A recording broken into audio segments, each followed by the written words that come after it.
ఇక్కడ చూడండి, ఇది ఒకటి పండింది అరటిగీల. ఒక్కటి అరటి పండు పండిందంటే మొత్తము పండిపోతాయని లెక్క.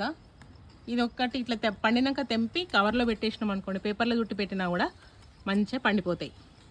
ఇట్లా చెట్టు మీద ఒకటి పండేటట్టు చూసుకోవాలి. ఇప్పుడు అరటిగీల కట్ చేసినాము. ఇక్కడ చెట్టు ఇది తీసేయాలి. ఇక ఇది అరటిగీల ఇక్కడ కోసేసినాం కదా, ఇది మొత్తం కట్ చేయాలి. ఇక దీనికి మళ్ళీ వచ్చుడు అనేది ఉండదు కదా.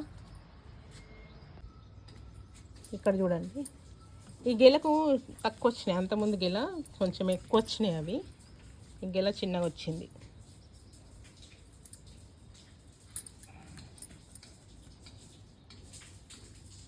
ఇది ఒక 4-5 డేస్ వరకు మొత్తం పండిపోతాయి.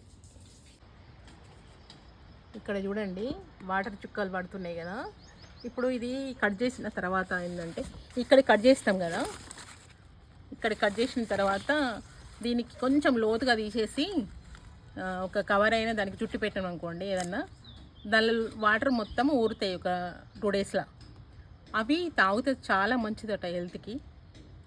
నేను ఒకసారి చేసినాను, కొన్ని వచ్చినాయి. ఎందుకంటే ఇది కాండం ఏంటంటే బాగా సన్నగానే ఉంది, బాగా పెద్దగా ఏం లేదు కదా. మీరు అట్లా పెద్ద కాండం ఉన్న వాళ్ళు అట్లా చేసి పెట్టుకోవచ్చు. వాటరు హెల్త్కి మంచిదట.